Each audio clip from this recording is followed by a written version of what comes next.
बिस्मिल्लाहिर्रहमानिर्रहीम। अस्सलाम वालेकुम नाज़रीन, मैं हूं साकिब बशीर। तीन खबरों पे हम बात करेंगे। एक, आज़ाद कश्मीर के जो वज़ीर आज़म हैं सरदार तनवीर इलियास, उनको नाअहल करके ओहदे से हटा दिया गया है। ये फैसला है क्या, मामला क्या था और क्या ये फैसला दुरुस्त है, इस पे बात करेंगे। दूसरा, हम बात करेंगे कि इलेक्शन कमीशन को 20 अरब जो रुपए हैं वो सुप्रीम कोर्ट ने 10 अप्रैल तक मुहैया करने का ऑर्डर किया था, 21 अरब रुपए। तो वो हुकूमत की जानिब से फंड्स फराहम नहीं किए गए। सुप्रीम कोर्ट में इलेक्शन कमीशन की रिपोर्ट भी जमा हो गई है। अब सुप्रीम कोर्ट क्या कर सकती है, क्या मुतवक्को इस हवाले से क्या हो सकता है।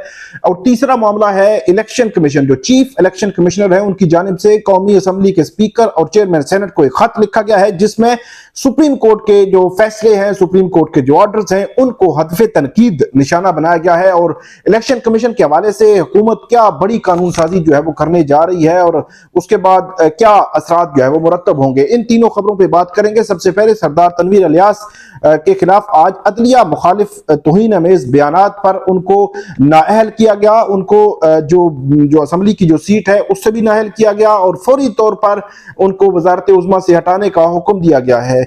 आज जो मुजफ्फराबाद हाई कोर्ट है उसकी जानिब से आज तलब किया गया था सरदार तनवीर इलियास को। सरदार तनवीर इलियास ने एक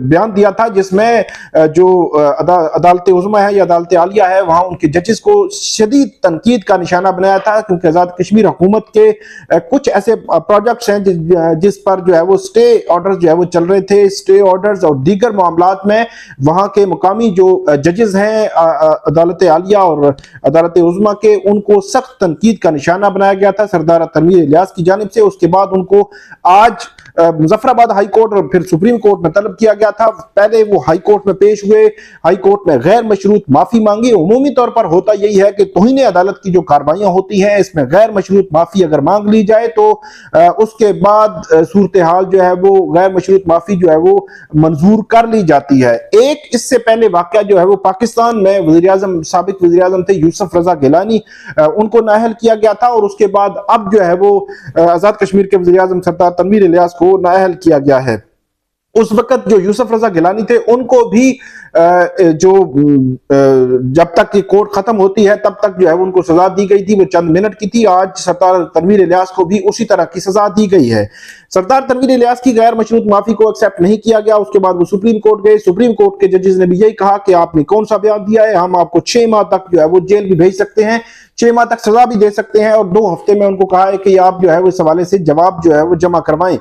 उमूमी तौर पर मामलात, ऐसे मामलात में अदालतें रिस्ट्रेंट का मुजाहरा करती हैं, तहम्मुल का मुजाहरा करती हैं। मुंतखब नुमाइंदे होते हैं, लाखों जो है उनके वोटर्स होते हैं और उनके पीछे एक पूरे मुंतखब नुमाइंदे जिन्होंने वज़ीर आज़म को मुंतखब किया होता है। तो अदालतें इस किस्म के मामलात में तहम्मुल का मुजाहरा करती हैं। लेकिन जजेस जो है वो जो मुजफ्फराबाद हाई कोर्ट के जजेस हैं उन्होंने इस गैर मशरूत माफी को भी नहीं माना और नाअहल कर दिया है। और ये एक बहुत ही गैर मामूली वाकया है, गैर मामूली मामला है, लेकिन इसके असरात जो है वो बड़े आने वाले दिनों में हमें नजर आएंगे। क्योंकि अगर हम बात करें तो पाकिस्तान में भी इस किस्म की सूरत हाल जो है वो पैदा हो सकती है, लेकिन क्या सुप्रीम कोर्ट उस हद तक जाएगी या नहीं जाएगी ये भी अभी तय होना बाकी है।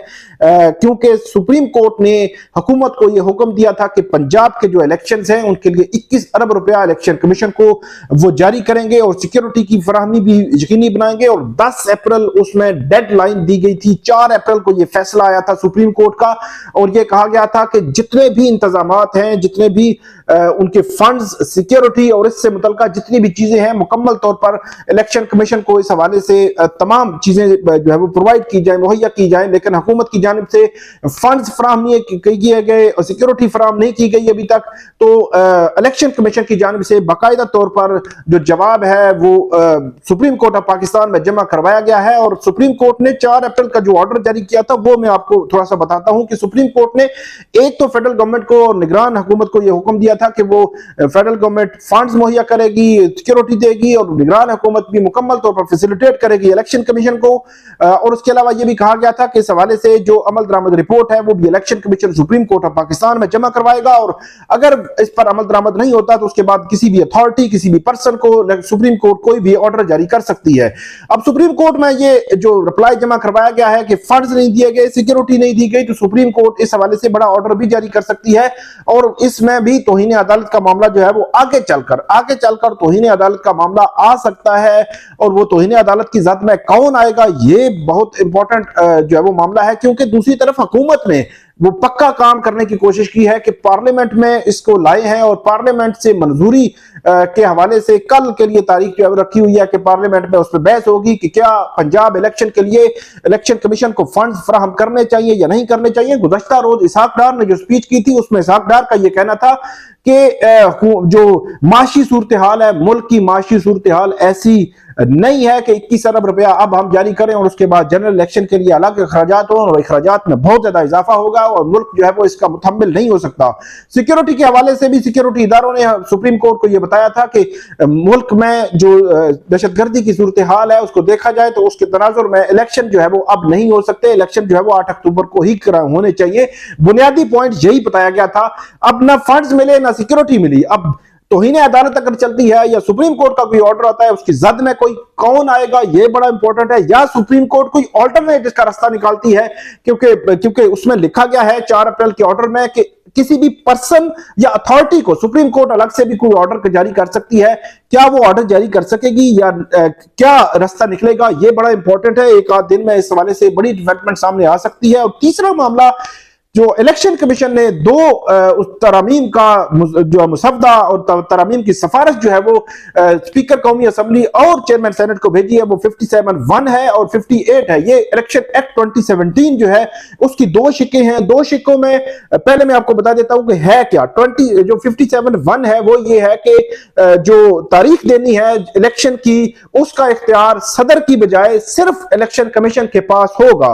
और दूसरा 58 जो है वो ये है कि अगर कोई इलेक्शन का जो शेड्यूल है, जो पोलिंग डेट है, उसमें अगर कोई तरमीम करना चाहे तो वो इलेक्शन कमीशन तरमीम भी कर सकता है, शेड्यूल भी चेंज कर सकता है और पोलिंग डे भी, और वो सर्कमस्टांसेस इलेक्शन कमीशन देख कर तय करेगा कि इलेक्शन होने हैं या नहीं होने। तो ये दो बड़ी इंपॉर्टेंट तरामीम है जिसकी सिफारिश इलेक्शन कमीशन ने की है, और स्पीकर कौमी असम्बली को ये कहा है, स्पीकर कौमी असम्बली और चेयरमैन सेनेट को, कि ये तरमीम करें, क्योंकि इसमें एक बड़ा इल्जाम जो है वो सुप्रीम कोर्ट आला अदलिया पर भी लगाया गया है कि और चीफ इलेक्शन कमीशन और इलेक्शन कमीशन की जानिब से कि हमारे जो इख्तियारात हैं उनको जो है वो इख्तियारात कम करने की कोशिश की गई या इख्तियारात से महरूम करने की जो है वो एक कोशिश की गई है। और 1 अप्रैल और 1 मार्च और 4 अप्रैल के 2 अदालती जो फैसले हैं उनको हदफ तनकीद बुनियादी तौर पर जो है वो बनाया गया है कि ये 2 फैसले जो है वो उस इलेक्शन कमीशन के इख्तियारात को मारूम करने की कोशिश है। इसलिए ये 2 तरमीम करें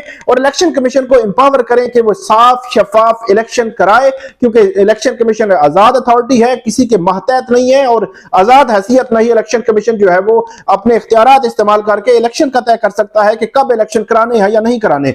अब अदालत उज़्मा पर यह बड़ा सवाल भी इलेक्शन कमीशन ने उठाया है। अब तरमीम हो जाएगी तो उसके बाद क्या होगा, और जो इलेक्शन कमीशन और इसके अलावा सुप्रीम कोर्ट के इख्तियारात के हवाले से, चीफ जस्टिस के इख्तियारात के हवाले से जो तरमीम का मुसवदा जो ज्वाइंट सेशन से जो मंजूर हुआ है वो 20 अप्रैल तक जो है वो बाकायदा तौर पर कानून बन जाएगा।